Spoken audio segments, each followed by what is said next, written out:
सबको मेरी आवाज आ रही है? I am audible to everybody, right? Yes sir. Yes sir. तो मेरी बात ध्यान से सुनेगा कि जब भी हम फिनोटाइपिक वैल्यू एक तरफ लेते हैं, एक तरफ नंबर ऑफ इंडिविजुअल्स लेते हैं, तो मेरी बात ध्यान से सुनो। हम जब भी ऐसा ग्राफ बनाएंगे, जब भी कोई ऐसा ग्राफ बनाएंगे, तो ग्राफ हमेशा ऐसे ही आएगा, ठीक है ना? फॉर एग्जाम्पल मैं एक एग्जाम्पल ले लेता हूँ। लेट्स फॉर एग्जाम्पल देख लेते हैं कि मान लो तुम्हारी क्लास का मैंने मार्क्स का ग्राफ बनाया, कितने कितने किसी नंबर आ रहे हैं। तो मान लीजिए 100 नंबर का टेस्ट था, तो बट ऑब्वियस सी बात है, यहाँ से शुरू हो रहे हैं 10 number, 20 number, 30 number, 40 number, 50 number, 50, 60, 70, 80, 90, 100, है ना? तो बट ऑब्वियस सी बात से 0 से 10 नंबर वाले कम होंगे, 10 से 20 वाले कम होंगे, 20 से 30 वाले कम होंगे, 30 से 40 वाले और थोड़े ज्यादा होंगे, और इस तरफ 80 से 90, 90 100 वाले कम होंगे, कम होंगे। ज्यादातर जनता कहाँ पे होगी? ज्यादातर जनता यही होगी एवरेज में। मतलब ज्यादातर जनता कहाँ होगी? आप कह सकते हो 50 और 80 के बीच में। और एक बात समझ, तो कोई भी कैरेक्टर ले लो, कोई भी पॉपुलेशन ले लो। अब यही मैं अगर ग्राफ बनाओ कि आपकी क्लास, किसी कोई क्लास ले लूं और वहां पे हाइट का graph, height of an individual, ठीक है ना? तो वो भी ऐसे बने, हाइट में ले लें, मान लीजिए 4 फुट से लेके 6 फुट तक, 4 फुट 2 इंच, 4 इंच, 5 इंच, 5, 2, 5, 4, 5, 6, 5, 8, 5, 10, 5, 12, 6, 6, 6, 2, 6, 5, 6, है ना? तो 4 फुट और 4 से लेके 5 फुट की हाइट के बीच में लोग कम होंगे, ठीक है ना?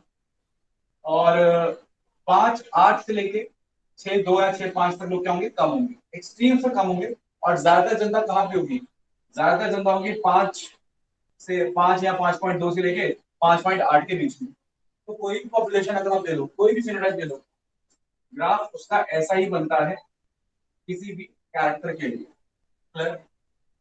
अब मेरे को बताने की जरूरत नहीं है कि हम एक एक्सट्रीम को मान सकते हैं। लेट्स से इस एक्सट्रीम को मान लिया हमने पी स्क्वायर, और दूसरी एक्सट्रीम को मान सकते हैं हम क्यू स्क्वायर, क्योंकि वो होमोजाइगस हो गए। और हेटेरोजाइगोट्स को हम बीच वाला रीजन मान सकते हैं, दैट इज 2p3। अब सिलेक्शन करने के क्या तरीके हैं? अब मान लो कि नेचर एक एनवायरनमेंट का बदला, और नेचुरल सिलेक्शन 3 तरीके से हो सकता है। या तो कोई एक एक्सट्रीम सिलेक्ट हो जाए, मतलब सिलेक्शन किसका हो रहा है? या तो पी स्क्वायर का या क्यू स्क्वायर का, दोनों में से किसी एक का सिलेक्शन हो गया। अब अगर मान लेते हैं कि पी स्क्वायर वालों की तरफ सिलेक्शन हुआ, मान लेते हैं कि एक पॉपुलेशन है और उस क्लास में सारे हाइट के लोग ऑफकोर्स हैं, मुझे बास्केटबॉल मैच कराना है, तो मैंने छोटी छोटी हाइट वाले छोड़ दिए, सिर्फ बड़ी हाइट वाले ही आगे रखे। तो छोटी वाले हाइट वाले क्या कर दिया मैंने? एलिमिनेट कर दिए, ठीक है? पी स्क्वायर को कैंसिल कर दिया और इन इंडिविजुअल्स को लिया। तो फिर जो ग्राफ है वो किस तरीके से शिफ्ट कर जाएगा, देखिएगा ध्यान से। तो ग्राफ थोड़ा किस तरीके से शिफ्ट कर जाएगा, थोड़ा सा राइट की तरफ। क्लियर? आ रही है बात समझ में? आई सपोज वो विजिबल नहीं होगा आपको, तो थोड़ा नीचे में आ जाता हूं। मान लीजिए आपने सिलेक्ट किया है ये पी स्क्वायर और क्यू स्क्वायर, तो आपने पहले पी स्क्वायर सिलेक्ट किया, तो ग्राफ कैसा हो जाएगा? थोड़ा आगे की तरफ शिफ्ट हो जाएगा, थोड़ा आगे। क्लियर? और यही यही सेम टू सेम आपने क्या किया कि मान लो क्यू स्क्वायर को सिलेक्ट किया, ठीक है? अगर आपने क्यू स्क्वायर को सिलेक्ट किया, तो फिर क्यू स्क्वायर को अगर आप सिलेक्ट करते, तो आई एम सॉरी, अगर आप पी स्क्वायर को सिलेक्ट करोगे तो ग्राफ आपका इस डायरेक्शन में मूव कर जाएगा, थोड़ा ऐसा मूव कर जाएगा, लाइक दिस। तो आपको पी स्क्वायर को सिलेक्ट किया, जब सिलेक्ट हुआ पी स्क्वायर, और अगर आप यही क्यू स्क्वायर को सिलेक्ट किया तो ग्राफ थोड़ा आगे की तरफ मूव कर जाएगा, किस डायरेक्शन में? तो क्या सिलेक्ट जाएंगे? क्यू स्क्वायर सिलेक्ट हो जाएंगे। भाई ऐसा हो सकता है आपको सिर्फ छोटी हाइट वाले लोग चाहिए, तो ये डायरेक्शन है नेचुरल सिलेक्शन की, कि एक डायरेक्शन में मूव करेंगे, या तो क्यू स्क्वायर की तरफ या पी स्क्वायर की तरफ। इस तरीके के सिलेक्शन को बोलते हैं डायरेक्शनल। क्या बुलाते हैं? डायरेक्शनल, किसी एक डायरेक्शन में। जैसे कि आप देख रहे थे इंडस्ट्रियल मेलेरिज्म के अंदर कि हाँ, जो डार्क कलर की मौत है वो सिलेक्ट हो रही है, जितनी डार्क उतनी बेटर, और जब लाइट सिलेक्ट हो रही है तो जितनी लाइट उतनी बेटर। तो एक तरफ लाइट की तरफ सिलेक्शन, एक तरफ डार्क की तरफ सिलेक्शन। तो जब इंडस्ट्रीज नहीं थी तब लाइट की तरफ सिलेक्शन था, यानी आप समझ सकते हो कि एक तरफ ये वाला एक्सट्रीम सिलेक्ट हो रहा था, और जब इंडस्ट्रीज आ गई तो वो वाला एक्सट्रीम सिलेक्ट हो गया। तो दोनों में से कोई भी एक्सट्रीम सिलेक्ट हो एक डायरेक्शन में जाए तो that is not the directional selection. अब यहीं पे अगर हम इन दोनों में से किसी को सिलेक्ट ना करें, ना पी स्क्वायर को ना क्यू स्क्वायर को, सिर्फ बीच वाले को सिलेक्ट करने, तो वो हो जाता है आपका इस तरीके का ग्राफ कुछ ऐसा, ठीक है ना। दोनों एक्सट्रीम्स कैंसिल हो गए, पी स्क्वायर भी कैंसिल, क्यू स्क्वायर भी कैंसिल, सिर्फ सिलेक्शन किसका हुआ है, एवरेज वैल्यू इसका, दैट इज 2pq का, और इसको हम बोलते हैं द बैलेंसिंग या स्टेबलाइजिंग, बैलेंसिंग या स्टेबलाइजिंग। और आखिरी जब हम क्या करते हैं, इसको भी सिलेक्ट कर लेते हैं और इसको भी सिलेक्ट कर लेते हैं। अब देखिए अलग है, इसमें या तो ये और लगाता है, यहाँ एंड आ रहा है, this and this, P square भी सिलेक्ट करना है, क्यू स्क्वायर भी सिलेक्ट करना है, तो वो डिसरप्टिव हो जाता है। कैसे हो जाता है, डिसरप्टिव। उसका डायग्राम कैसा बनेगा, ध्यान दीजिएगा, उसका डायग्राम बनेगा, आपको नजर आ रहा है, यस नजर आ रहा होगा, एक ये सिलेक्ट हो गया पी स्क्वायर, और ये सिलेक्ट हो गया क्यू स्क्वायर, पी स्क्वायर भी सिलेक्ट हो गया, क्यू स्क्वायर भी सिलेक्ट हो गया, इसको एलिमिनेट कर दिया हमने, 2pq को हमने एलिमिनेट कर दिया, एवरेज वाले को सिलेक्ट नहीं किया, तो ये तीसरे वाला हो जाता है डिसरप्टिव। तो तीन तरीके के नेचुरल सिलेक्शन है, डायरेक्शनल, बैलेंसिंग एंड डिसरप्टिव।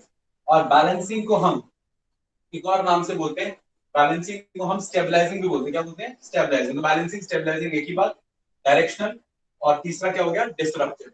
आइए समझिए तीनों तरीके के आपको नेचुरल सिलेक्शन क्लियर है।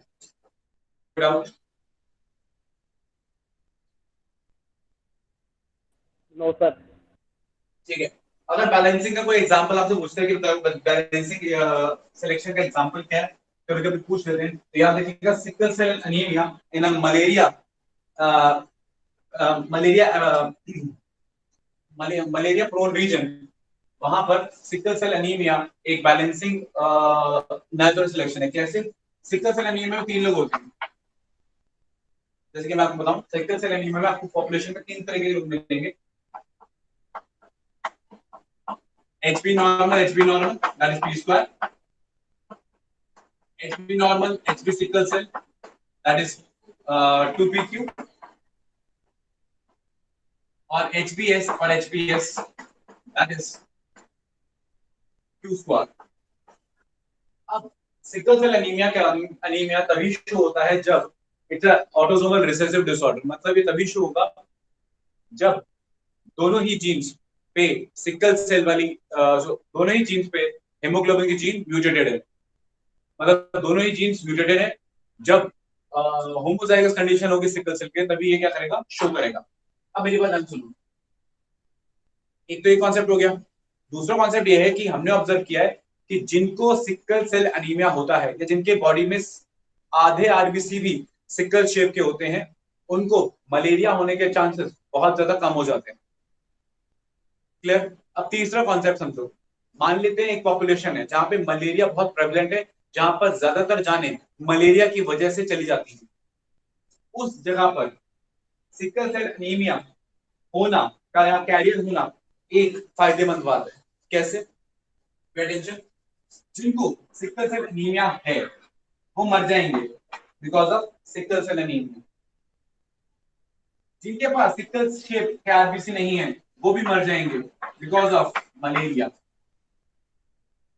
सही सिर्फ कौन करेंगे, जिनके पास सिकल सेल के आरबीसी आधे हैं और आधे होने की वजह से रेस्पिरेशन में दिक्कत ज्यादा नहीं आएगी, तो सर्वाइव कर जाएंगे कैरियर से। दूसरा, क्योंकि आधे हैं तो मलेरिया होने के चांसेस बहुत ज्यादा हो जाएंगे कम, तो मलेरिया से नहीं मरेंगे, तो सर्वाइव करने वाला कौन हुआ, ये हुआ। ये कौन है, 2pq। ये वाला सिलेक्शन कौन सा हो गया, बैलेंसिंग या स्टेबलाइजिंग सिलेक्शन।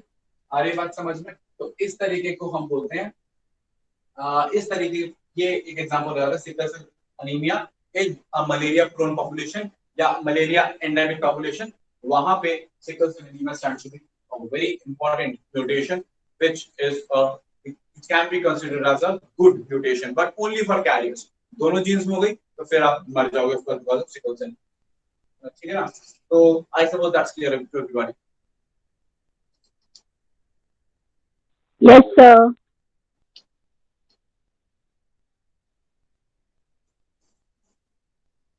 आखिर में कॉन्सेप्ट हमारे पास आखिर जो पढ़ाना है इक्वेशन में जो मेरे को मेन टॉपिक है, बाकी हम एनसीईआरटी से रीडिंग करेंगे और पूछेगा।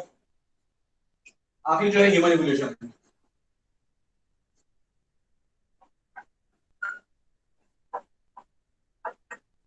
अब ह्यूमन इवोल्यूशन में कुछ पॉइंट्स बता रहा हूँ, ज्यादा ऊपर लिख देंगे ना, कुछ पॉइंट बता रहा हूँ, याद रख लेना, बस उतना काफी है।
ओके, एक मिनट।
ओके, मेरी बात ध्यान से सुनिएगा, ठीक है?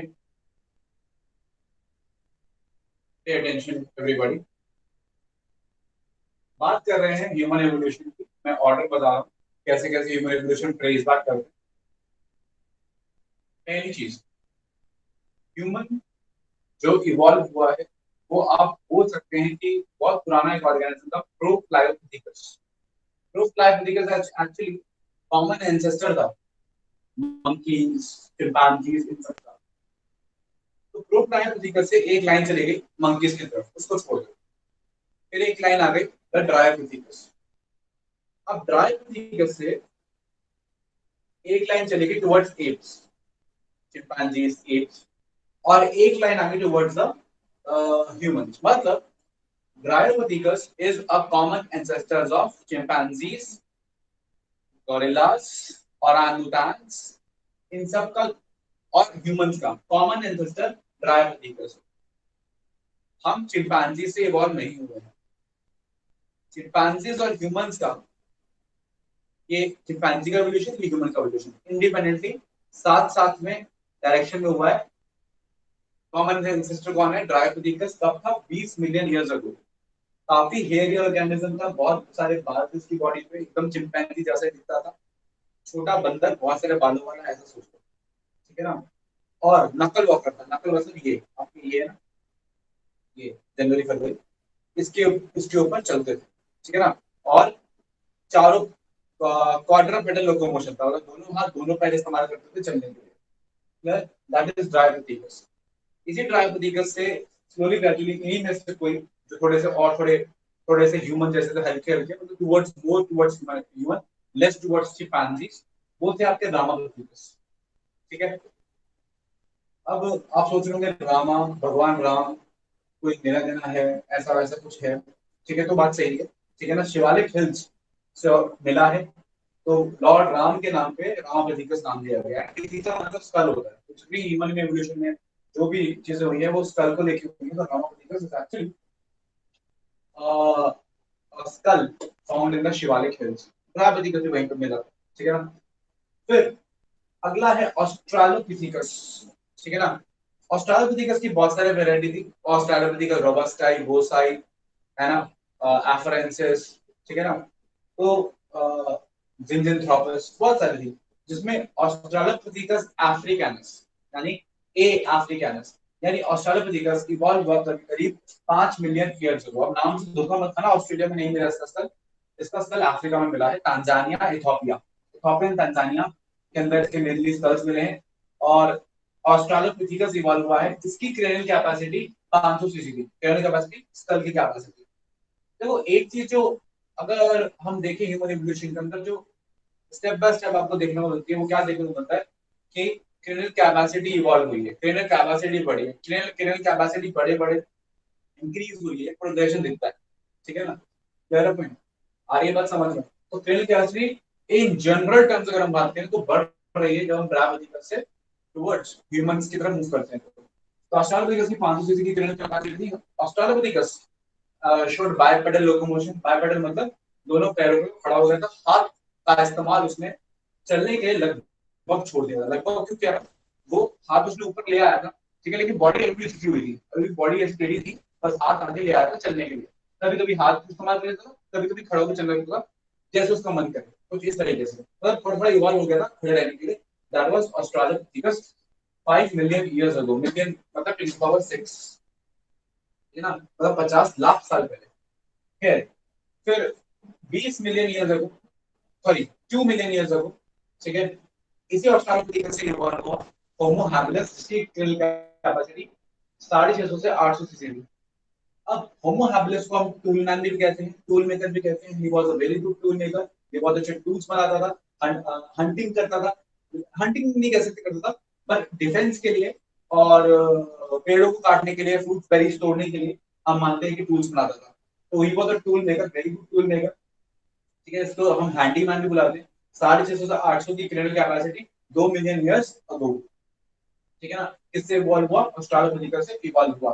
दोनों में एक डिफरेंस और था कि ऑस्ट्रालोपिथेकस ओमनीवोरस था और होमो हैबिलिस का हमारे पास कार्निवोरस होने का कोई प्रूफ नहीं है, तो हम ऐसा कह सकते हैं कि Homo habilis probably did not eat any meat, मतलब मीट ईटर होमो हैबिलिस नहीं था, ही वाज हर्बीवोरस कह सकते हैं मैन, या एप मैन, जो अगर बोलना चाहे app man is better word. उसके बाद अच्छा, होमो हैबिलिस की एक खास बात और है, इसको हम फर्स्ट होमोनिड भी बोलते हैं। फर्स्ट होमोनिड मतलब पहला ह्यूमन जैसा दिखने वाला ऑर्गेनिज्म, तो फर्स्ट होमोनिड बोलते हैं हम होमो हैबिलिस को। होमो हैबिलिस से इवॉल्व हुआ होमो इरेक्टस। अब इसका टाइम देखिए, इसका है 2 मिलियन ईयर्स से 1.5 मिलियन ईयर्स अगो तक हमें होमो इरेक्टस दिखता है। इसका मतलब कि होमो हैबिलिस और होमो इरेक्टस एक टाइम पे पैरेलली चल रहे थे, और ये कोई नई बात नहीं है हमारे लिए, ठीक है। ये तो आज हम ऑब्जर्व करते हैं कि होमो सैपियंस की एक ही स्पीसीज चलती है, होमो सेपियंस सेपियंस, लेकिन एक टाइम ऐसा भी रहा है हमारे टाइम में जहाँ पे हम मानते हैं ऐसा कि 5 से 6 स्पीसीज, जैसे ऑस्ट्रालोपिथेकस को ले लो, ऑस्ट्रालोपिथेकस रोबाई, बोसाई, रोबस्टा, जिंजिनथ्रोपस और ठीक है ना, एफरेंसिस, मतलब कि 6 से 7 स्पीसीज थी, इसकी जो पैरेलली एक साथ चल रही थी। तो ह्यूमंस की कई पुराने टाइम में 4 से 5, 5 से 6 पैरेलल स्पीसीज भी चलती आई हैं। क्लियर है पॉइंट, आइए बात समझ। तो ये कॉन्सेप्ट ठीक है। तो होमो हैबिलिस और इरेक्टस भी एक टाइम पे साथ में चल रहे थे, फिर धीरे धीरे होमो हैबिलिस एक्सटिंक्ट हो गया, होमो इरेक्टस, फिर होमो इरेक्टस से स्लोली ग्रेजुअली इवॉल्व हुआ है द निएंडरथल मैन। और निएंडरथल मैन की अगर हम बात करें तो ये जो हमारा एंसेस्टर था काफी समझदार एंसेस्टर था, काफी कल्चरली इवॉल्व एंसेस्टर था। निएंडरथल मैन वो एंसेस्टर था जो इतना समझदार था कि ये कपड़े पहनना इन्होंने शुरू कर दिया था, अपनी स्किन अपनी बॉडी को ढकना शुरू कर दिया था एनिमल्स की स्किन से, इन सब चीजों से, सर्दी से बचने के लिए। ठीक है ना। अच्छा, होमो इरेक्टस के टाइम पे फायर का इवोल्यूशन हो गया था। हम ये जानते हैं कि होमो इरेक्टस खाना पका के खाता था, मतलब फायर का यूज जानता था। और होमो इरेक्टस की एक खास बात और है, वो पहला ऐसा ह्यूमन है जो एकदम उस पोस्चर में था जिस पोस्चर में आज हम हैं। ठीक है, जो हमारा इरेक्ट पोस्चर है, प्रॉपर ये पोस्चर इवॉल्व हो चुका था होमो इरेक्टस तक, फायर आ गई थी होमो इरेक्टस तक, फिर निएंडरथल मैन ने स्किन से कवर करना बॉडी को शुरू कर दिया था। और हम ये भी मानते हैं कि he might be having a religion, क्योंकि हमने देखा है कि ये पॉट्स और बाकी चीजों के साथ, खाने पीने के सामान के साथ लोगों को बरी करता था, हमारे डेड को बरी करता था। तो हम ऐसा मान सकते हैं कि he might also had a religion. He was very much culturally evolve. ठीक है ना। फिर निएंडरथल मैन जो इवॉल्व हुआ होमो इरेक्टस से, ठीक है, इसकी किरण कैपेसिटी आप लगभग उतनी थी जितनी ह्यूमंस की है आज, और आप ऐसा कह सकते हैं कि थोड़ी ज्यादा ही थी। ठीक है ना, क्लियर पॉइंट। अब उसके बाद निएंडरथल के साथ आ गए क्रो-मैग्नन। ठीक है ना। तो निएंडरथल के साथ कौन आ जाते हैं, क्रो-मैग्नन आ गए। तो निएंडरथल के पैरेलल में आ गए क्रो-मैग्नन मैन। और क्रो-मैग्नन मैन और आज का ह्यूमन अगर हम ऑब्जर्व करें, दोनों में कोई भी मॉर्फोलॉजिकल डिफरेंसेस नहीं है। मतलब अगर मैं आपको बोलूं कि मैं क्रो-मैग्नन मैन हूं, फॉर एग्जांपल एग्जांपल ले लो, नहीं, ठीक है ना, अगर मैं आपको बोलूं कि मैं क्रो-मैग्नन मैन हूं और मिलियंस ऑफ ईयर से मैं इवॉल्व होता चला, मतलब कि चला आ रहा हूं, तो आपके पास कोई प्रूफ नहीं है मॉर्फोलॉजिकल। ये प्रूफ करने के लिए सिर्फ मेरे मरने के बाद मेरी आप कार्बन डेटिंग कर सकते हैं, मेरी डेटिंग कर सकते हैं, तभी आप पता लगा सकते हैं कितना पुराना हूँ। लेकिन उसके अलावा मॉर्फोलॉजिकली मेरा स्कल देख के या बॉडी को देख के आप नहीं बता सकते कि मैं क्रो-मैग्नन हूँ या होमो सेपियन सेपियन हूँ, क्योंकि होमो सेपियन सेपियन और क्रो-मैग्नन में मॉर्फोलॉजिकली कोई डिफरेंस नहीं है। ठीक है ना। आ रही बात समझ में। बस फर्क है तो किस चीज का, ओवरऑल कल्चरल एवोल्यूशन का। तो हम क्या मानते हैं होमो सेपियन आए कैसे। अब बहुत सारी थ्योरीज है, कोई कहते हैं कि निएंडरथल इवॉल्व हुआ है होमो सेपियन सेपियन में, कोई कहते हैं कि क्रो-मैग्नन इवॉल्व हो गया होमो सेपियन सेपियन में। जो मिक्स कर, जो सही एक थ्योरी है जो मैक्सिमम लोग मानते हैं, वो ये मानते हैं कि जो आज का होमो सेपियन है, ठीक है ना, वो एक्चुअली एक फ्यूजन है बिटवीन निएंडरथल एंड क्रो-मैग्नन। दोनों का कहीं हाइब्रिड थे, उस हाइब्रिड से कहीं पे इवॉल्व हुआ है होमो सेपियन सेपियन। तो होमो सेपियन सेपियन आया कब है, 40,000 साल पहले अप्रोक्सीमेटली होमो सेपियन सेपियन जो है वो इवॉल्व हुआ है। ठीक है। और फिर डिफरेंट डिफरेंट एजेस आई हैं, जैसे कि आयरन एज आई है पहले, तो है ना, आयरन एज कह रहा हूँ, पहले तो रॉक एज आई है, पैलेलिथिक। ठीक है ना। फिर आयरन एज, ब्रॉन्ज एज, है ना। तो इस तरीके से एजेस से आते आते कल्चर इवॉल्व होते होते हम क्या हुए हैं, इवॉल्व हुए हैं। एग्रीकल्चर हम सीखे हैं करीब 10,000 साल पहले, और एनिमल, सॉरी, एग्रीकल्चर हम सीखे हैं करीब करीब 10,000 साल पहले, और ये 18,000 साल पहले के करीब केव पेंटिंग्स इवॉल्व हुई है, ये एनसीईआरटी बोलते हैं। तो 18,000 साल पहले केव पेंटिंग्स और 10,000 साल पहले एग्रीकल्चर हमारे अंदर क्या हुआ है, इवॉल्व हुआ है। ठीक है। तो that is all about the human evolution. तो मेन पॉइंट्स क्या याद रखने वाले हैं, मेन पॉइंट्स यही याद रखने वाले हैं कि जो मेन एवोल्यूशन हुआ है अफ्रीका के अंदर हुआ है। और दूसरा पॉइंट, होमो हैबिलिस होमो इरेक्टस, ये एक टाइम पे एग्जिस्ट कर रहे थे, इसके ग्रेन कैपेसिटी 650 से 800। याद रखना, इरेक्ट पोस्चर होमो इरेक्टस में आया है, और बाइपेडल लोकोमोशन ऑस्ट्रेलोपिथेकस से शुरू हुआ है, और होमो सेपियन सेपियन और क्रो-मैग्नन में कोई खास फर्क नहीं है। और निएंडरथल मैन की क्रेनियल कैपेसिटी कहीं ना कहीं होमो सेपियन से थोड़ी सी ज्यादा थी। ये बात आपको क्या क्या रखनी है, याद रखनी है। होमो सेपियन की क्रेनियल कैपेसिटी कितनी है, ऑन एन एवरेज हम बोल सकते हैं 1400 सीसी, 1400 सीसी होमो सेपियन की on an average cranial capacity है। लेकिन निएंडरथल्स थोड़े से ज्यादा थे। ठीक है ना, ऑन एन एवरेज थोड़े से ज्यादा थे, थोड़े से ज्यादा थे, बहुत ज्यादा भी नहीं थे। ठीक है ना। That is the about the human evolution. तो किसी को कोई डाउट है तो पूछ लीजिए, मैं आपको सारे मेजर पॉइंट एनसीईआरटी के तरफ से बता दिए।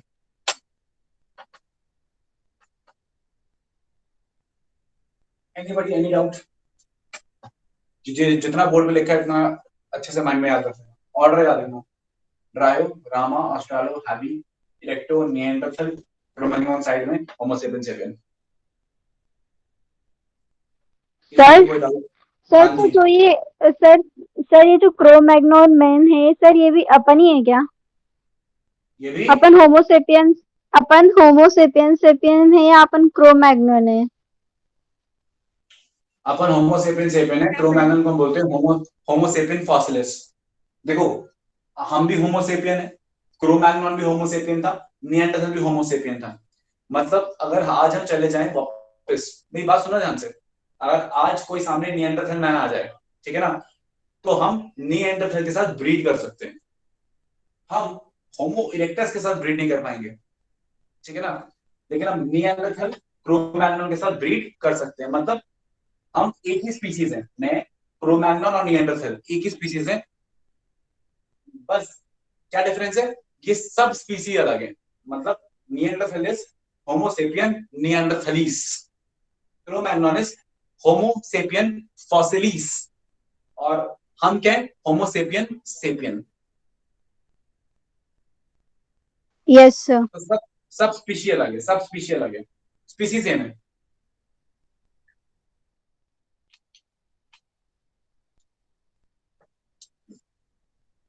Clear point? हाँ सर। ओके।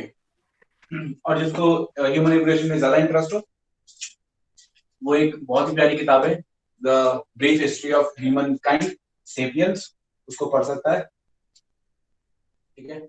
बाकी बातें हम इतना ही है एवोल्यूशन के मेन मेन पॉइंट्स के बारे में, ठीक है। और दो तीन पॉइंट्स बताना, वो दिमाग में जोड़ लेना, क्या सुनना ध्यान से। एनसीईआरटी की लाइन है, एनसीईआरटी तुम पढ़ोगे मैं जानता हूँ, बट इन पॉइंट्स पे ध्यान देना, इनसे क्वेश्चन बन सकता है। एनसीईआरटी में कहीं कहीं लिखा हुआ है एवोल्यूशन के बारे में, 65 million years ago dinosaur extinct हुए थे, तो ये वैल्यू याद रखना, 65 million years ago dinosaurs got extinct. 500 million years ago, 500 million years ago invertebrates आ चुके थे, 500 मिलियन ईयर्स अगो इनवर्टिब्रेट्स आ चुके थे। 350 मिलियन ईयर्स अगो कुछ जॉलेस फिशेस, ठीक है ना, वो काफी ज्यादा डोमिनेंट थी, ठीक है ना, जिसमें प्लाकोडर्मा या ऑस्ट्राकोडर्मा बोल सकते हैं, जो साइक्लोस्टोम्स का एंसेस्टर है, वो 350 साल पहले बिलियन ईयर्स अगो आ चुके थे, ठीक है ना। तो ये दो तीन पॉइंट याद रखिएगा। मेन इसमें क्या है, 65 million years ago the dinosaurs got extinct, और 500 और 350 मिलियन ईयर्स अगो करीब जॉलेस फिशेस काफी ज्यादा क्या थी, डोमिनेंट थी, जिनसे फिर बाद में फिशेस आई हैं, एंड स्लोली ग्रेजुअली एम्फिबियंस, फिर रेप्टाइल्स एंड मैमल्स, ठीक है ना। और रेप्टाइल्स के मैमल्स में इवॉल्व होने के बाद उसी टाइम पे, उसी के आसपास ही रेप्टाइल से बर्ड्स भी, और जो मैमल्स उस टाइम पे इवॉल्व हुए थे वो सारे एक्सटिंक्ट हो चुके हैं, जो बर्ड्स उस टाइम पे इवॉल्व हुए थे वो सारे एक्सटिंक्ट हो चुके हैं। और फिर जो मॉडर्न मैमल्स और मॉडर्न बर्ड्स की बात करते हैं, उसमें मॉडर्न बर्ड्स पहले आए हैं और मॉडर्न मैमल्स बाद में आए हैं। Clear point? मतलब आज दिखने वाले बर्ड्स और मैमल्स को पूछेगा तो आप बोल सकते हो कि आज जो बर्ड्स और मैमल्स दिख रहे हैं, इनमें से जो आज दिखने वाले बर्ड्स हैं वो पहले आए हैं, और आज दिखने वाले मैमल्स बाद में आए हैं। लेकिन आप अगर आप प्रिमिटिव की बात करोगे, तो प्रिमिटिव टाइम में आप अगर बात करें जो एक्सटिंक्ट हो चुके हैं, उसमें मैमल्स एक्चुअली पहले आए थे और बर्ड्स बाद में आए थे। Clear point? आ रही बात समझ में? कोई doubt? No sir. Very good.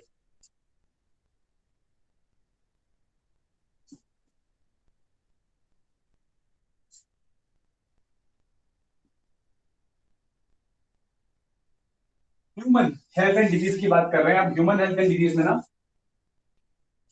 बात आती है दो पॉइंट्स की, ठीक है ना। एक आती बात आती है इम्यूनिटी की। भाई नाम ह्यूमन हेल्थ डिजीज है, हमने मेनली इम्यूनिटी पढ़ना। इम्यूनिटी वो भी दो तरह की, एक तो एक्वायर्ड, एक तो मान लो पहले इनेट और एक एक्वायर्ड।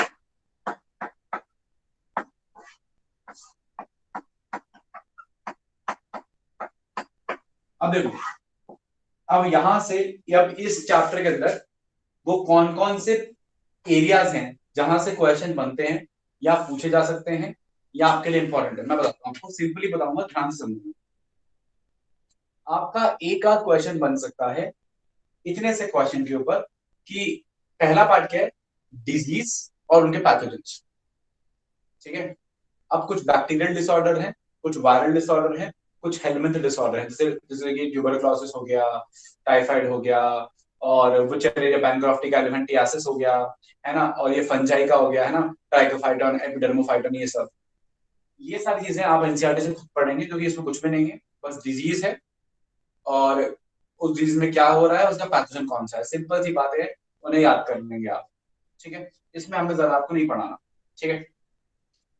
फिर दूसरा क्वेश्चन जहां से इसमें बनता है, जो पॉइंट इंपॉर्टेंट बन सकता है, दूसरा पॉइंट वो है आपका एंटीबॉडीज, मतलब एक्वायर्ड इम्यूनिटी। टी सेल क्या है, बी सेल क्या है, एंटीबॉडी क्या है, कैसे काम करती है, स्ट्रक्चर क्या है, वो उसके बारे में। तो वो मैंने आपको पढ़ाना है, क्योंकि वो आपके लिए इंपॉर्टेंट है, उस पर क्वेश्चन बन सकता है, तो वो मैं आपको बताऊं, ठीक है। 2 पॉइंट हो गए। तीसरा पॉइंट जहां से इस चैप्टर में क्वेश्चन आ सकता है, आता है या आ सकता है, ठीक है ना, जो तीसरा पॉइंट है इंपॉर्टेंट, वो है मलेरिया और एचआईवी, ठीक है ना। तीसरी चीज है मलेरिया और एचआईवी, वो मैं आपको पढ़ाऊंगा, ठीक है। मलेरिया का आइडिया दे दूंगा कैसे कैसे क्या क्या है, ब्रीफ में दूंगा, क्योंकि मैं उतना टाइम नहीं कि मैं बहुत डिटेल में जाऊँ। तो मलेरिया एचआईवी मैं आपके साथ डिस्कस करूंगा, क्या क्वेश्चन बन सकता है, क्या आ सकता है। तो एक तो वो टॉपिक हो गया, ठीक है, वो भी मैं आपको बताऊंगा। अच्छा, फिर एक टॉपिक जहां से क्वेश्चन बनता है वो है छोटा सा, वैक्सीनाइजेशन, इम्यूनाइजेशन, ऑटो इम्यूनिटी, ठीक है ना। वैक्सीनाइजेशन, इम्यूनाइजेशन, ऑटो इम्यूनिटी, ये वाला पॉइंट हो गया। फिर एक आता है सिंपल सा आपके लिम्फोइड ऑर्गन्स, वहां से क्वेश्चन नहीं आता, बस आइडिया होना चाहिए, मैं आपको ब्रीफ दे दूंगा उसके बारे में, ठीक है ना। तो मेन हमारे यही कंसर्न्स हैं ह्यूमन हेल्थ डिजीज में, जो हमको डिटेल में पढ़ने हैं। फिर आखिरी पॉइंट जहां से एक क्वेश्चन बनेगा बनेगा, बनता है हमेशा, वो है आपका ड्रग अब्यूज, ठीक है ना। 3-4 तरीके के ड्रग हैं और उनके अब्यूजेस हैं, अगेन वो भी आपको खुद ही पढ़ने हैं, मैं आपको एक ब्रीफ दे दूंगा, उसमें जो जो इंपॉर्टेंट चीजें सारी बता दूंगा, बाकी आपने उसको एनसीईआरटी से पढ़ना है कि भांग क्या है, और ठीक है ना, कैनाबिनॉइड्स हो गया, और ये कोका एल्कलॉइड्स हो गया, इसके बारे में आइडिया दे दूंगा, तो आपको कॉन्सेप्ट दे दूंगा कि आप एनसीईआरटी से एक बार रीडिंग मारो और आपके दिमाग में छप जाए, तो मेरा यही काम है, ठीक है ना। तो मैं आपको आइडिया सारा दे दूंगा। तो इम्यूनिटी की बात कर रहे हैं, तो दो चार चीजें ही हैं इसमें, ज्यादा कुछ नहीं है, तो 4-5 एरियाज ही हैं जहां से क्वेश्चन बन सकता है, उन चारों 5 एरिया पे फोकस करते हैं, उनमें से एक आपने खुद फोकस करना है, जो मैं कुछ नहीं बताऊंगा कि ये टाइफाइड और न्यूमोनिया, इनके पैथोजन कौन है, या फंजाई का पैथोजन कौन से हैं, ट्राइकोफाइटन, एपिडर्मोफाइटन, और ये सब, है ना, ये आप खुद पढ़ना, ये रटने वाली चीजें, उसमें आपकी मैं कोई मदद नहीं कर सकता, चलिए फिलहाल, ठीक है, ओके। इम्यूनिटी की बात करते हैं, मैं आपको एक दो चीजें बता देता हूँ, एक है इनेट, एक है एक्वायर्ड, ठीक है। इनेट इम्यूनिटी वो है जो पैदा होती है मेरे साथ है। अब बटा बसी बात है, मुझे नहीं पता था कि मैं कहाँ पैदा होने वाला हूँ, तो मैं स्पेसिफिसिटी नहीं रख सकता, भाई मुझे क्या पता कि जब मैं पैदा होऊंगा तो कोरोना वायरस आ जाएगा, या वो वाला वायरस आ जाएगा, या हंटा वायरस आ जाएगा, या फलाना वायरस आ जाएगा, मुझे नहीं पता, तो मैं पहले से तैयार होकर नहीं आ सकता।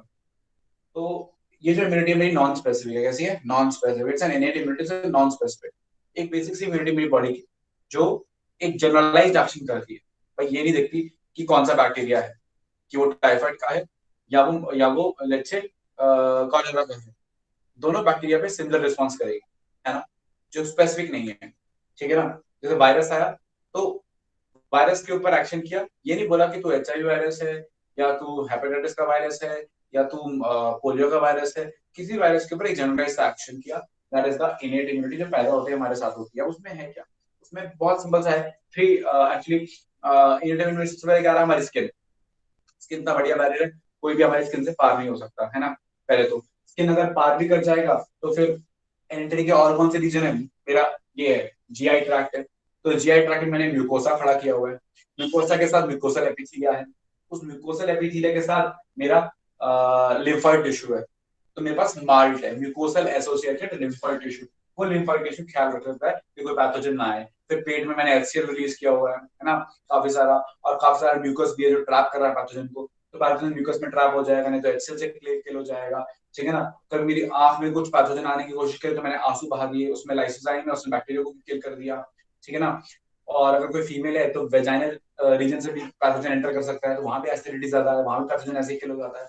तो वेजाइनल एसिडिटी, गैस्ट्रिक एसिडिटी, है ना, हमारा म्यूकस, ठीक है ना, बॉडी का रिलीज होना म्यूकस, इवन पसीना, sweat, even sebum, sweat and sebum, sebum मतलब ऑयल, ये सब भी कहीं ना कहीं पे एंटी बैक्टीरियल एंटी माइक्रोबियल होते हैं। तो कहने का मतलब ये है ये सब हमारे किस में आ रहे हैं, इनेट इम्यूनिटी में आ रहे हैं। और कौन आ रहा है हमारे इनेट इम्यूनिटी में, हमारे डब्ल्यूबीसीज। कौन से डब्ल्यूबीसीज, कौन सा डब्ल्यूबीसीज, ग्रैनुलोसाइट्स एंड नहीं ग्रैनुलोसाइट्स, ठीक है ना। और लिम्फोसाइट्स को छोड़ के, मतलब ऑल डब्ल्यूबीसीज माइनस द लिम्फोसाइट्स, मतलब लिम्फोसाइट्स को नहीं लेंगे, बी सेल्स, बी लिम्फोसाइट्स और टी लिम्फोसाइट्स को नहीं लेंगे, क्योंकि वो आपके एक्वायर्ड इम्यूनिटी में आते हैं। उनको छोड़ के बाकी सब आपके डब्ल्यूबीसीज किस में आएंगे, इनेट इम्यूनिटी में आएंगे। और हम ऐसा भी कह सकते हैं कि कुछ डब्ल्यूबीसीज जैसे कि मैक्रोफेजेस, मैं एक एग्जांपल ले रहा हूँ मैक्रोफेज का। मैक्रोफेज एक ऐसा ऐसा डब्ल्यूबीसी है जो यहाँ पे भी काम करता है और यहाँ भी हेल्प करता है। तो इट इज अ ब्रिज है between the innate and the acquired immunity. और एक्वायर्ड इम्यूनिटी कुछ भी नहीं है, simple B lymphocytes and the T lymphocytes का अनखत्म, B lymphocytes and the T lymphocytes. B lymphocytes और टी लिम्फोसाइट्स, लिम्फोसाइट्स हैं मतलब एक तरीके के ल्यूकोसाइट्स हैं, मतलब एक तरीके के डब्ल्यूबीसी है, इसका मतलब एक तरीके के ब्लड सेल्स हैं। इसका मतलब ब्लड सेल जहां बनते हैं वहीं बनेंगे, मतलब ये कहां बनेंगे, बोन मैरो में बनेंगे। तो बी सेल टी सेल कहां बनते हैं, बोन मैरो में बनते हैं। बस फर्क क्या है कि बी सेल बोन मैरो के अंदर ही मैच्योर हो जाते हैं और टी सेल थाइमस में जाकर मैच्योर होते हैं, ठीक है। तो उनसे इनका नाम क्या आ रहा है, बी और टी। वैसे याद रख सकते हैं, नाम तो खैर एक अलग कॉन्सेप्ट है। तो टी थाइमस में मैच्योर और बी बोन मैरो में मैच्योर। अगली चीज, बी लिम्फोसाइट्स मेनली कंट्रीब्यूट करते हैं एक तरीके की इम्यूनिटी को जिसको बोलते हैं ह्यूमरल इम्यूनिटी, ठीक है ना। और टी लिम्फोसाइट्स कंट्रीब्यूट करेंगे to the cell mediated immunity, CMI.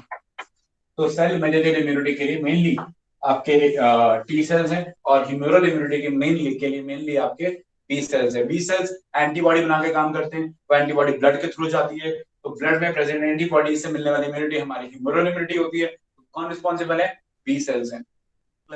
आ रही बात समझ में।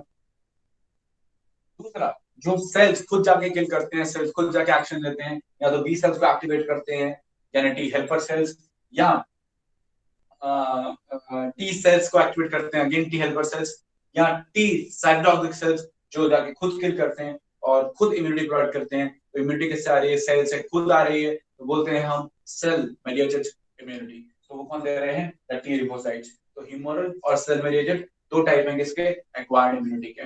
अब आई सपोज इतनी बातें आपको क्लियर हैं, हाँ कि ना।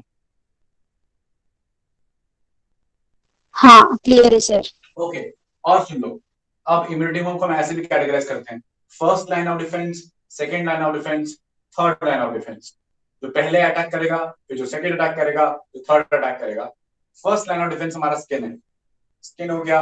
और जो स्किन हो गया हमारा, है ना, जो हमारी स्किन है वो हमारा फर्स्ट लाइन ऑफ डिफेंस है, स्किन हो गया। और बाहर आंसू रिलीज हो रहे हैं, सीबम रिलीज हो रहा है, तो जो बॉडी के बाहर बाहर से काम कर रहा है वो आपका क्या हो गया, first line of defence. Second line of defence क्या है, अब बॉडी के अंदर क्या पैथोजन, मानो first line of defence cross हो गया, स्किन क्रॉस हो गई और हमारी बॉडी में एंटर कर गया वो, फिर जो उस पर काम करेंगे वो काम करेंगे आपके सिंपल डब्ल्यूबीसीएस, जैसे कौन, मैक्रोफेजेस, है ना, न्यूट्रोफिल्स, है ना, बेसोफिल्स, ये सब। तो बी और टी नहीं करेंगे, पहले पहले ये सब करेंगे। तो ये कौन सा हो गया हमारा सेकेंड लाइन ऑफ डिफेंस। जब ये भी फेल हो जाएगा, ये भी काम नहीं कर पाएगा, तब अल्टीमेटली जिम्मा उठाना पड़ेगा बी सेल्स को और टी सेल्स को। That is known as the third line of defence. हम ऐसा भी बोल सकते हैं कि acquired immunity is the third line of defence and innate immunity has two, first line and second line. और फर्स्ट लाइन डिफेंस में कौन आएगा, आपका स्किन आएगा। आई सपोज ये बात भी आपको क्या है, क्लियर है, यस और नो।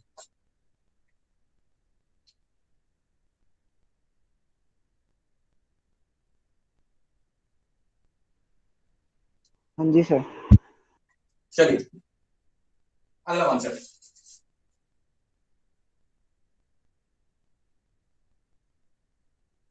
अगला कॉन्सेप्ट बहुत सिंपल है, ध्यान से समझिएगा। सबसे पहले पैथोजन से मैक्रोफेज आता है।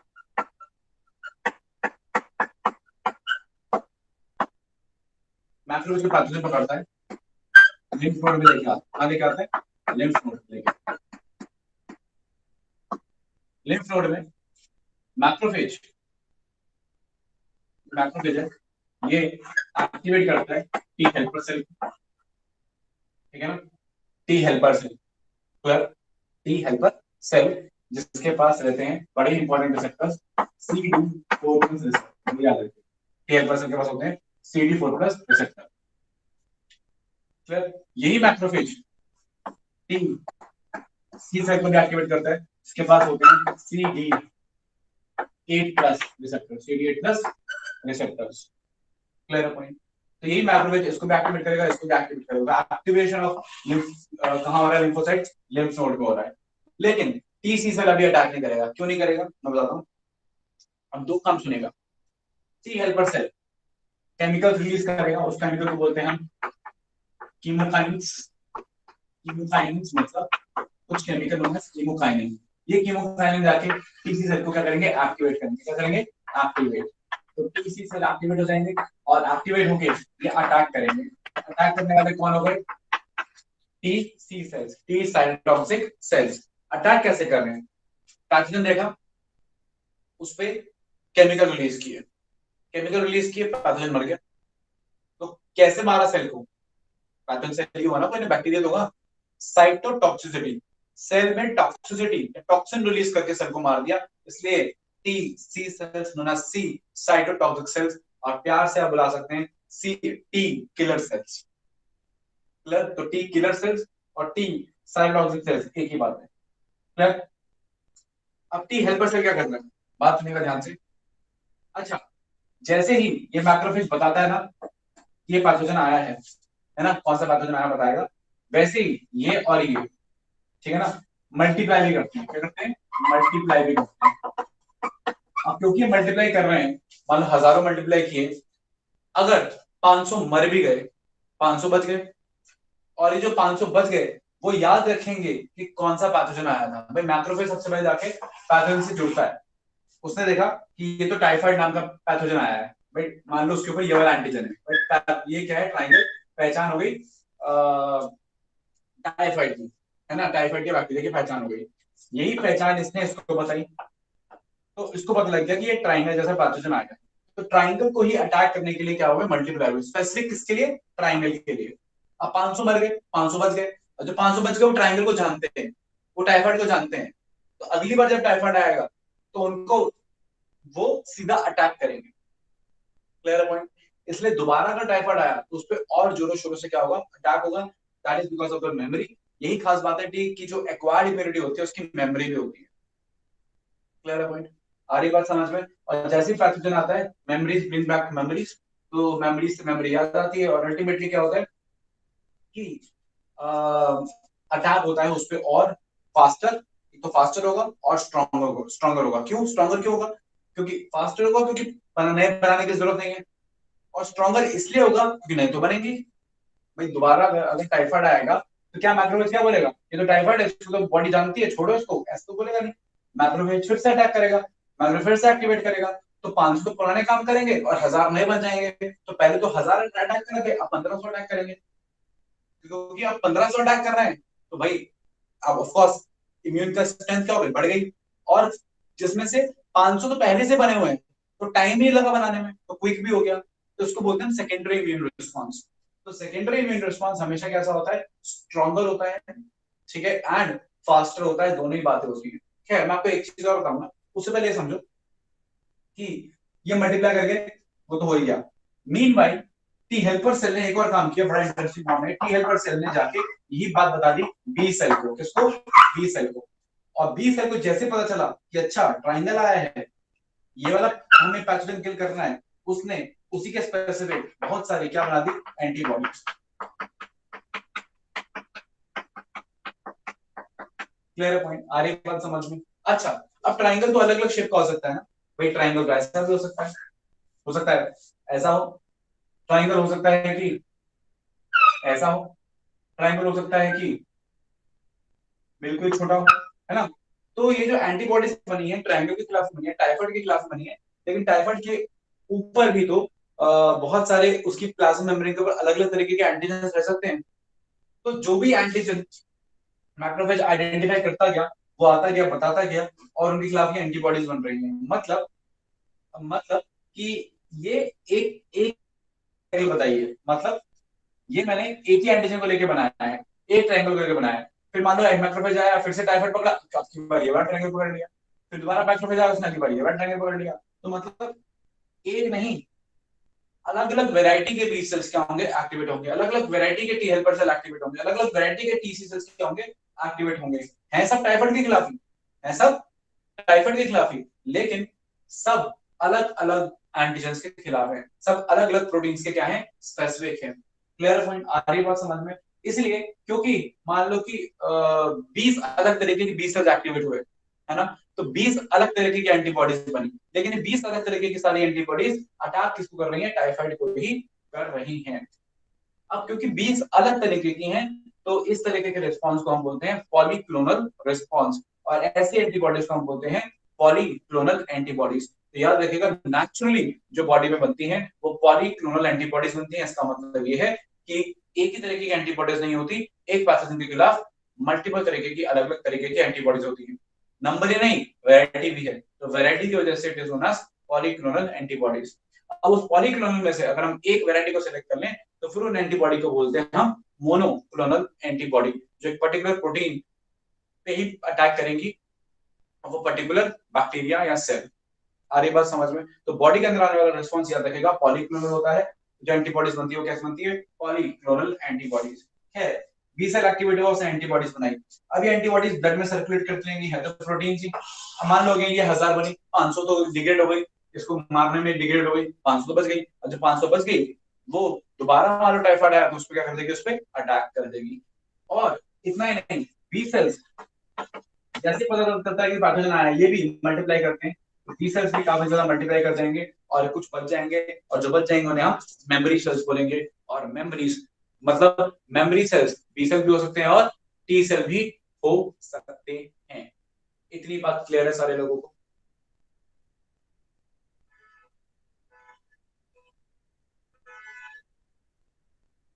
हाँ जी सर। यस सर, क्लियर है। ओके, अब हमें ये पता है कि अगर एक पैथोजन आता है तो हमारी बॉडी का पहले इम्यून रिस्पॉन्स अगर इतना था, 5 था, तो एक बार इम्यून रिस्पॉन्स आने, एक बार पैथोजन आने के बाद वो 10 हो जाता है, हमारे पास मेमोरी आ जाती है। तो इसी बात का फायदा हम उठाते हैं किसमें, वैक्सीनेशन में उठाते हैं। किस में उठाते हैं, वैक्सीनेशन में। तो इसी कॉन्सेप्ट को लिंक करके मैं आपको वैक्सीनेशन पढ़ा रहा हूँ, इम्यूनाइजेशन पढ़ा रहा हूँ, और फिर मैं आऊंगा एंटीबॉडी के स्ट्रक्चर के ऊपर। तो आइए मैं आपको अगली चीज जो पढ़ाना चाह रहा हूँ, तो वो क्या है, दी वैक्सीनेशन।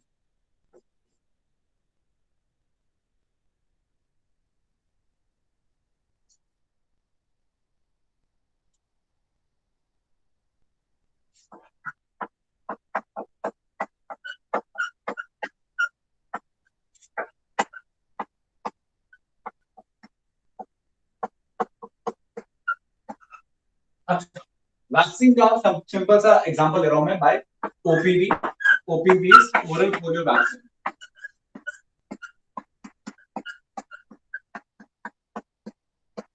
अब ओरल पोलियो वैक्सीन में क्या होता है, ओरल पोलियो वैक्सीन में बड़ा सिंपल एग्जांपल है, हम सिंपल क्या लेते हैं, पोलियो वायरस लेते हैं।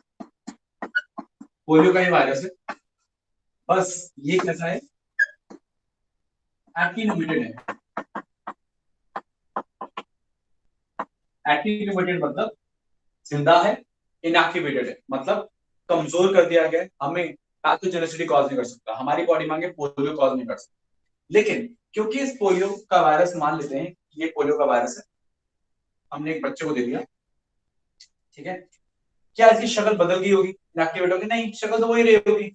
इसके सरफेस पे लेट्स से पोलियो का वायरस है, इसके सरफेस पे एंटीजन तो वही रहे होंगे, मान लो ट्राइंगल एक, है ना, मान लो सर्कल एक, मान लो ट्राइंगल सर्कल, और मान लो एक और शेप स्क्वायर। सरफेस पे एंटीजन तो यही रहे होंगे। अरे बात समझ में, वायरस के सरफेस पे जो प्रोटीन्स हैं वो तो यही रहे होंगे। Clear point? अरे वो तो नहीं बदलेंगे। तो हमने क्या किया, बड़ी चालाकी से एक कमजोर वायरस एक ह्यूमन बॉडी के अंदर इंट्रोड्यूस कर दिया। अब क्या होगा, बॉडी इसको पहचान जाएगी, तो पहचान जाएगी, इस पे इम्यून रिस्पॉन्स शो करेगी। क्या हमारी बॉडी हार जाएगी? नहीं, जीत जाएगी, क्योंकि कमजोर है। अगर ये स्ट्रांग होता तो हार जाती, अब ये बहुत कमजोर है, हमारी बॉडी कर जाएगी, जीत जाएगी। अब हमारी बॉडी जीत जाएगी, लेकिन जीतेगी कैसे? इसके खिलाफ एंटीबॉडीज बना के, या इसके खिलाफ बी सेल्स और टी सेल्स बना के। तो इस पे अटैक करके जीतेगी तो सही, लेकिन बदले में हमारे पास क्या जाएंगे? B memory cells, T memory cells और बहुत सारी antibodies. B memory cells, T memory cells और बहुत सारी क्या? एंटीबॉडीज। ये एंटीबॉडीज किसके खिलाफ हुई? स्पेसिफिकली पोलियो के खिलाफ। क्लियर? टाइफाइड के खिलाफ नहीं, ठीक है ना, मलेरिया के खिलाफ नहीं, एचआईवी के खिलाफ नहीं, सिर्फ उसके खिलाफ जो दिया गया है। इसलिए एक्वायर्ड इम्यून रिस्पांस कैसा होता है? स्पेसिफिक, कि इसी को अटैक करूंगा। जो एंटीबॉडीज मलेरिया की है वो टाइफाइड पे काम नहीं करेंगी, टाइफाइड वाली ट्यूबरकुलोसिस पे काम नहीं करेंगी, ट्यूबरकुलोसिस वाली पोलियो पे काम नहीं करेंगी। तो they are very very specific, ठीक है ना। तो अब हमारे पास क्या आ गई? बी सेल भी आ गए, टी सेल्स भी आ गए और ये भी आ गए। फिर हम क्या करेंगे? हम थोड़ा सा ये कंटिन्यूअसली करते रहेंगे। भाई 2 बूंद जिंदगी के एक बार नहीं पिलाई जाती, बार बार पिलाई जाती है। क्यों? हर बार जब ये आ रहा है फिर अटैक हो रहा है, फिर ये बन रहा है, हर बार अटैक हो रहा है फिर ये बन रहा है, हर बार अटैक हो रहा है फिर ये बन रहा है। तो टाइम ऐसा आएगा वो इतने ज्यादा बन जाएंगे, इतनी ज्यादा हमारी इम्यूनिटी स्ट्रांग हो जाएगी पोलियो के खिलाफ। तो जब ये हम तैयार हो गए, ठीक है ना, अब हमारा क्या हो गया? हमारा हो गया इम्यूनाइजेशन। जब पैथोजन दिया गया था तो उसे बोलता था हमने वैक्सीनेशन, और जब हम तैयार हो गए, हमारी इम्यूनिटी स्ट्रांग हो गई, लड़ने के लिए तैयार हो गए, तो हमने क्या बोला? हमारा क्या हो गया? इम्यूनाइजेशन हो गया है। अब जब असलियत में पोलियो वायरस हमारी बॉडी के अंदर आएगा, तो हम तो पहले से तैयार हैं, हम उसको अटैक कर देंगे और हमें पता भी नहीं चलेगा कब वो आया कब चला गया। हो सकता है कि आपकी बॉडी में पोलियो वायरस कई बार आया हो, अब वो पता भी ना चला हो, ठीक है, लेकिन पता नहीं चला। क्यों? क्योंकि आपको ऑलरेडी, आप बचपन में 2 बूंद जिंदगी की, दैट इज द पोलियो का वायरस, ऑलरेडी आप पी चुके थे, वो भी कमजोर, और उसके लिए क्या हो चुके थे? तैयार हो चुके थे। Clear point? आधी बात समझ में? तो यही कॉन्सेप्ट है वैक्सीनेशन का। तो vaccination is a prevention, it is not a cure, ठीक है ना। मेडिसिन क्योर होता है, वैक्सीनेशन प्रिवेंशन होता है। अब कौन कौन सी वैक्सीन इंपॉर्टेंट है और उनके क्या क्या इंपॉर्टेंस है मैं आपको बता देता हूँ, ध्यान से सुनिएगा। वैक्सीनेशन क्लियर की वैक्सीनेशन इम्यूनाइजेशन में क्या हो रहा है? हम क्या चालाकी कर रहे हैं? मतलब हम क्या चालाकी कर रहे हैं? हम प्राइमरी इम्यून रिस्पॉन्स को सेकेंडरी इम्यून रिस्पॉन्स बना रहे हैं। मतलब जब वायरस पहली बार बॉडी में आ रहा है, उसको प्राइमरी की जगह सेकेंडरी फेस करना पड़ रहा है। क्लियर है पॉइंट?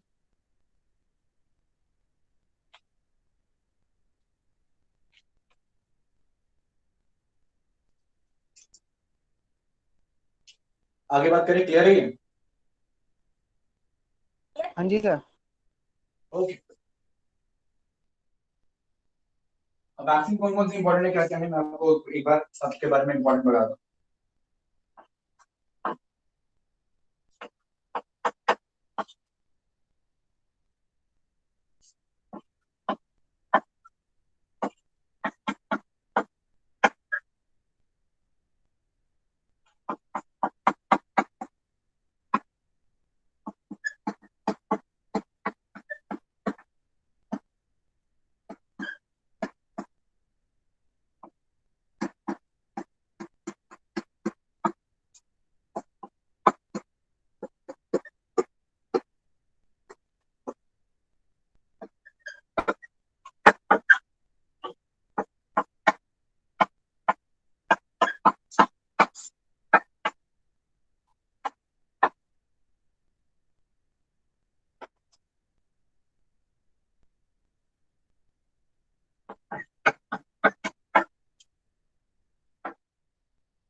ओके, तो मैं इनके बारे में थोड़ा डिस्कस करता हूँ आपके लोगों के साथ, थोड़ा सोचने ध्यान से।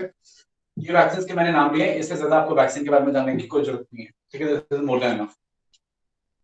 अच्छा, पहली वैक्सीन कौन सी बात कर रहे हैं? मैं स्मॉल पॉक्स की बात कर रहा हूँ, इसको कर रहा हूँ स्मॉल पॉक्स की बात कर रहा हूँ। स्मॉल पॉक्स इसलिए इंपॉर्टेंट है तो स्मॉल पॉक्स की वैक्सीन पहली वैक्सीन थी, मतलब कि फॉर्मुलेटेड नहीं थी, ठीक है ना। एक्चुअली काउ पॉक्स फैल गया था, ठीक है ना, बहुत ज्यादा। तो एडवर्ड जेनर साइंटिस्ट थे, उन्होंने क्या किया कि जिनको काउ पॉक्स हुआ था, जो काउ पॉक्स से ठीक हो गए थे, उसका पस्ट्यूल लिया, मतलब काउ पॉक्स का वायरस लिया और लोगों में इंट्रोड्यूस कर दिया। जिनमें इंट्रोड्यूस किया उनमें स्मॉल पॉक्स नहीं हुआ। तो वैक्सा का मतलब ही काउ होता है, ठीक है ना। तो वैक्सा का मतलब ही काउ होता है। तो इसलिए वैक्सीन मतलब जो काउ पॉक्स से पहली बार बनाया गया, तो वहां से रिलेट करके वैक्सीन बोल रहे हैं।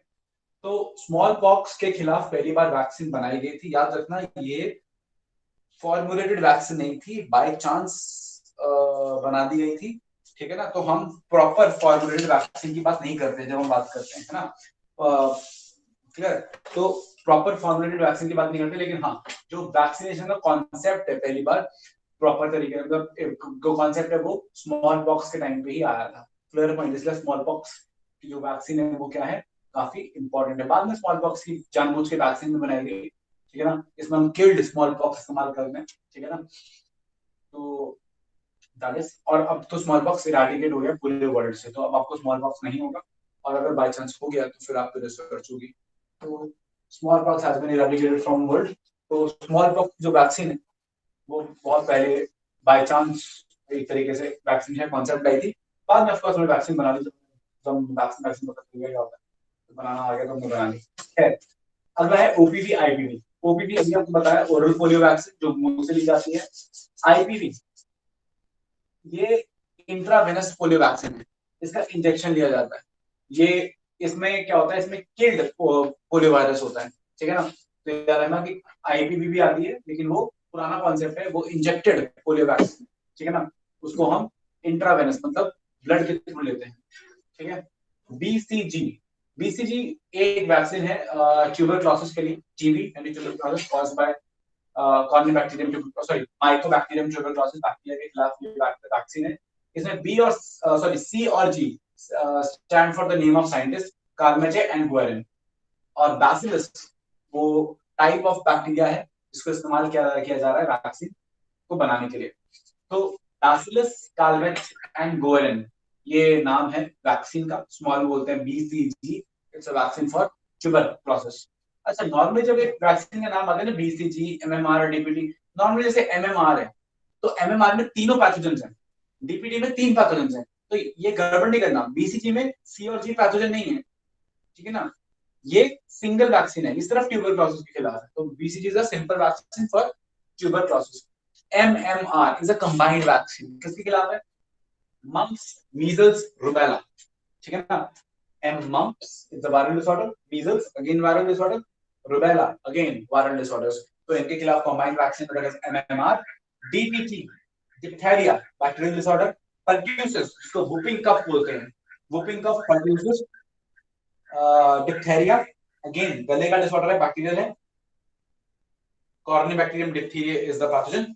एंड टेटनस, ये आपको पढ़ा था टेटनस मैंने बॉडी बिल्ड में कि क्लोस्ट्रीडियम टेटनाई के खिलाफ ये वैक्सीन है डीपीटी।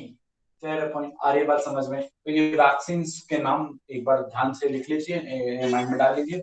एक और वैक्सीन इंपॉर्टेंट है जो आजकल काफी प्रिवेल कर रही है, कोरोना वायरस की वैक्सीन नहीं, हेपेटाइटिस बी की वैक्सीन। तो हेपेटाइटिस बी की जो वैक्सीन है वो लेट आई है।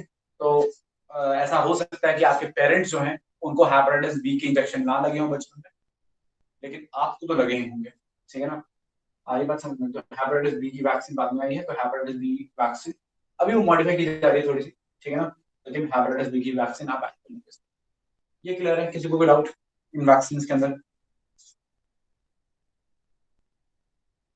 No sir. ओके,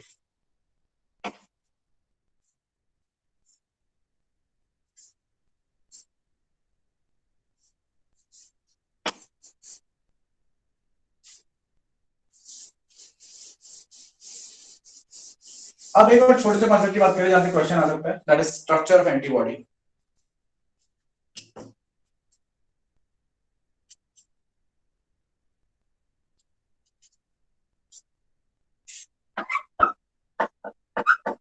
अब एंटीबॉडी के स्ट्रक्चर की बात कर रहे हैं। एंटीबॉडी का जो स्ट्रक्चर होता है वो कैसा होता है, बहुत सिंपल है। एंटीबॉडी प्रोटीन है, ठीक है, क्या है, प्रोटीन है। तो एक तो उसकी ये पॉलीपेप्टाइड चेन होगी, ठीक है ना, छोटी सी, इसको बोल देते हैं लाइट चेन। क्या बोलते हैं, लाइट चेन। इसका ये एन टर्मिनल, इसका ये सी टर्मिनल। कोई डाउट? एक और लाइट चेन बना दें, तो 2 लाइट चेन है, 2 हल्के की चेन है, ठीक है। तो ये हो गया एन टर्मिनल, ये हो गया सी टर्मिनल, छोटी छोटी चीज, या इसको बड़ा कर देते हैं, पूरा बना देते हैं, ये सी टर्मिनल, ये सी टर्मिनल, तो दो पेप्टाइड चेन हो गई। अब ये बड़ी बड़ी हो गई तो मैं इसको बोल रहा हूँ हैवी चेन, क्लियर है पॉइंट? तो इसको बोल देते हैं ये हो गई हैवी चेन।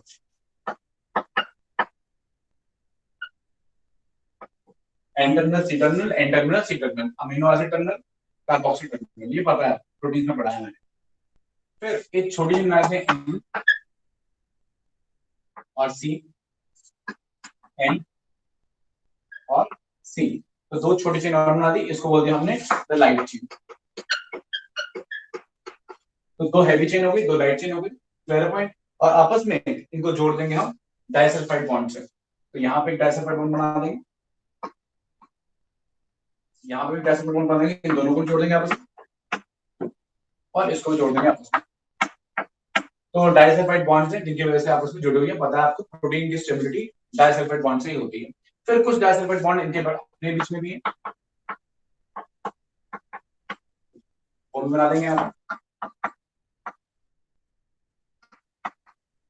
पे। तो डाइसल्फाइड बॉन्ड कहाँ कहाँ है? हैवी चेन लाइट चेन के बीच में, हैवी चेन लाइट चेन के बीच में, हैवी चेन के बीच में, ताकि एक स्ट्रक्चर चारों का साथ रहे। चारों स्ट्रक्चर चारों इकट्ठे कैसे रहेंगे?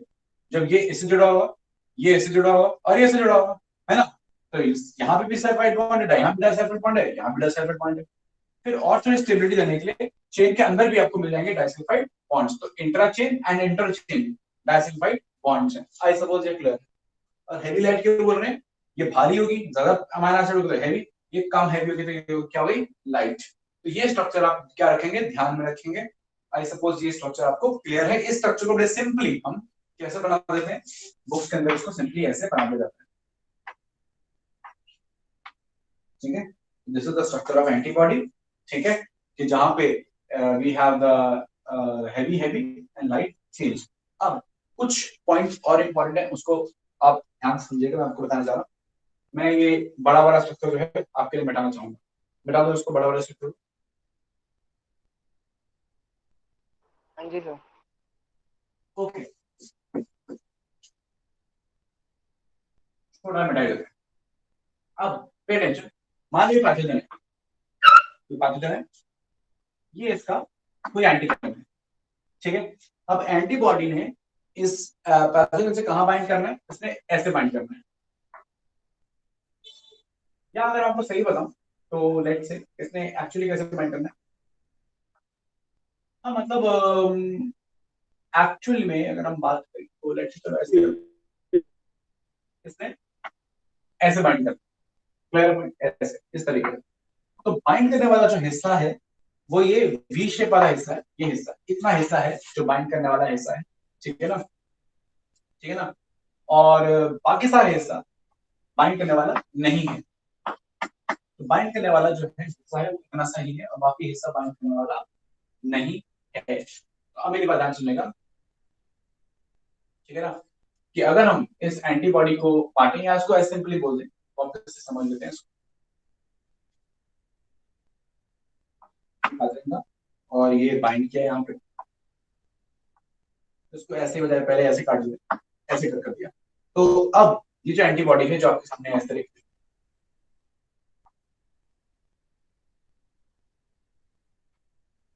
ओके, इसका जो ये वाला हिस्सा है, दिस वन, ये इसको हम बोलते हैं the F C region, F C region, ठीक है? और ये वाले रीजन को बोलते हैं F A B region. F A B मतलब वो फ्रैगमेंट जो एंटीजन बाइंडिंग है, antigen binding fragment, clear point?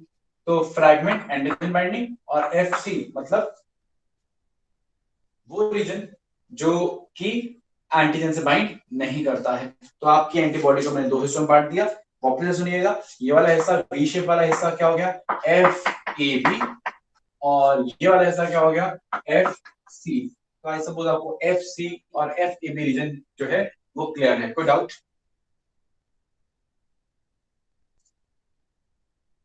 No sir. Okay, अब दूसरा कॉन्सेप्ट समझिए, ये हुआ एक कॉन्सेप्ट। अब अगला कॉन्सेप्ट, मेरी बात ध्यान सुनेगा। अब कॉन्सेप्ट ये है कि एफ ए बी रीजन, तो मान लिया बाइंड कर रहा है एंटीबॉडी से, लेकिन क्या सारा F A B region bind करता है? No. F A B region में भी एक पर्टिकुलर हिस्सा है जो बाइंड करता है। मतलब अगर मैं ये एफ ए बी रीजन बना दूं, ठीक है, थोड़ा किंग बना दिया मैंने।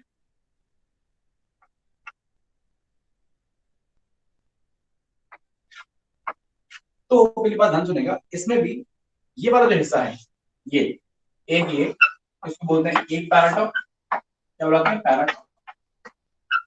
और इसको बुलाते हैं दूसरा पैराटॉप। एक एंटीबॉडी में दो पैराटॉप होते हैं, और वो दोनों एक्चुअली एंटीजन से क्या करते हैं? बाइंड करते हैं। मतलब इतना हिस्सा है जो एंटीजन से क्या करेगा? बाइंड करेगा, बाकी बाइंड नहीं करेगा। क्यों इतना ही बाइंड करता है? क्योंकि यही वो रीजन है जिसमें वेरिएशन रहता है, और वेरिएशन की वजह से अलग अलग एंटीजन के स्पेसिफिक हो सकता है, अलग अलग वैरायटी जिसकी जिसकी जिसकी वजह से एंटीबॉडी की वैरायटी होती है, वो इतना ही हिस्सा है। ठीक है ना? Clear point? तो इतने हिस्से को हम बोलते हैं the variable reason,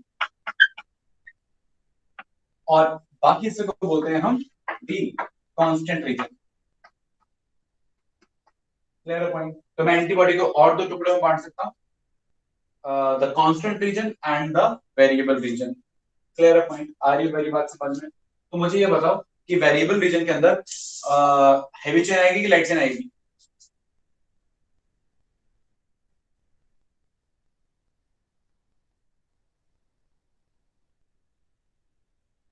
sir both variable region आएंगी। वो दोनों आएंगी, और कांस्टेंट के अंदर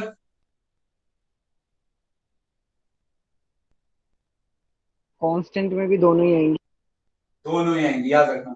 अच्छा, अगला सवाल, फ्रैगमेंट ए बी में कौन सी चेन आएगी, हैवी या लाइट?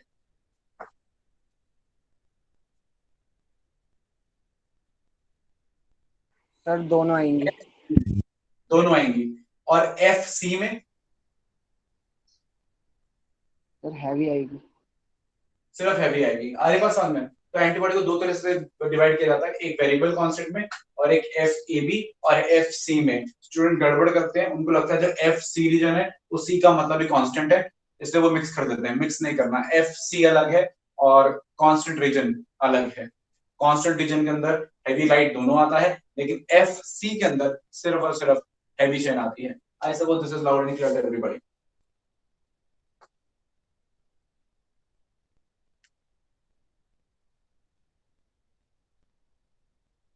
ओके, अब आखिरी चीज जो आपको हर एंटीबॉडी के बारे में याद रखनी है, एंटीबॉडी के टाइप्स होते हैं IG mu, sorry IG gamma, जिसको बोलते हैं आईजीजी, और आईजी म्यू जिसको बोलते हैं आईजीएम, आईजी अल्फा जिसको बोलते हैं IgM. Ig stands for immunoglobulin. Antibodies are globular proteins, और इम्यूनिटी प्रोवाइड कर रहे हैं तो इम्यूनो, तो they are immunoglobulins. Ig eta, IgE, Ig delta, IgD. ये एंटीबॉडीज है, आईजीडी, आईजीएम, आईजीए, आईजीई और आईजी। ठीक है ना? Clear point? आगे बात समझ। अब ध्यान सुनिएगा कि इन सब की खास बात क्या है, मैं बताता हूँ। इन सब के बारे में कुछ कुछ पॉइंट याद रखते हैं। देखिए, मैक्सिमम होती है, और ये फर्स्ट एंटीबॉडीज होंगी, ये बस मैक्सिमम होती है, ठीक है? ओके, और major in secondary immune response, IgM primary antibody,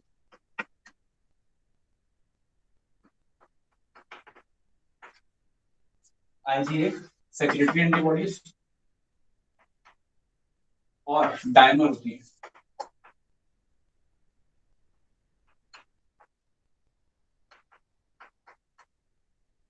और आईजीएम इसी लिहाज से पेंटामर होती है।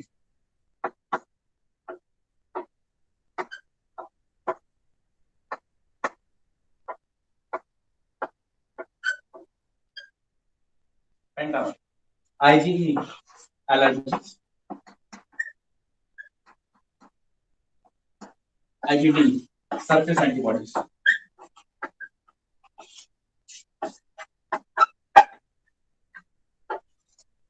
ओके, तो इन सभी एंटीबॉडीज के बारे में आपको कुछ पॉइंट्स याद रखने हैं जो शॉर्ट में बता रहा हूं मैं, जहां से डायरेक्ट क्वेश्चन बनेगा तो आपको माइंड में क्लियर होना चाहिए। सबसे ज्यादा मैक्सिमम 80 से 85% एंटीबॉडीज बॉडी में कौन सी होती है? IgG। जब भी कोई पैथोजन बॉडी के अंदर आएगा तो प्राइमरी इम्यून रिस्पॉन्स हो चाहे सेकेंडरी इम्यून रिस्पॉन्स हो, सबसे पहले अमाउंट में इंक्रीज करने वाली, सबसे पहले अटैक करने वाली IgM होंगी, ठीक है ना?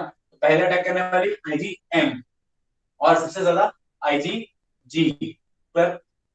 लेकिन अगर सेकेंडरी इम्यून रिस्पॉन्स आ रहा है, ठीक है ना, पहले तो आएंगे IgM ही, ठीक है, लेकिन जो majority of the immune response को हैंडल करेंगी बाद में, जो बाद में इंक्रीज होंगे लेकिन बहुत ही ज्यादा प्राइमरी रोल प्ले करेंगी, है ना, बहुत ही ज्यादा डोमिनेंट रोल प्ले करेंगी, पहले ही आएंगी IgM, लेकिन जो डोमिनेंट रोल प्ले करेगी सेकेंडरी इम्यून रिस्पॉन्स में वो कौन होगी?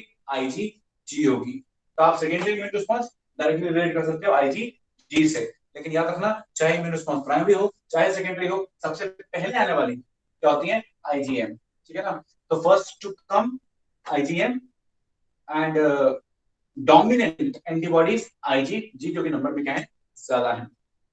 तीसरा, जो एंटीबॉडीज सेक्रेशन में है, सलाइवा के सेक्रेशन में या मिल्क की सेक्रेशन में जो एंटीबॉडीज मेजरली रहेंगी वो कौन सी होंगी?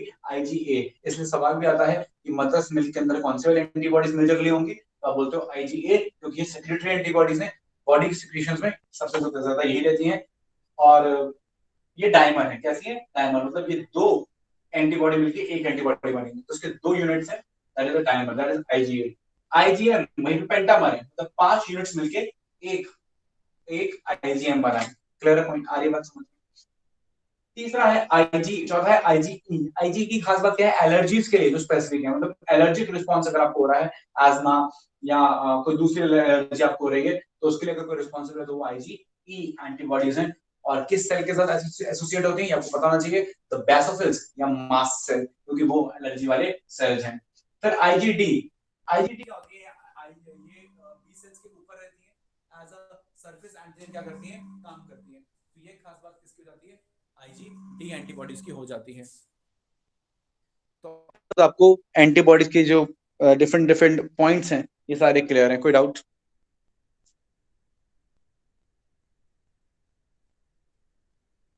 No, sir.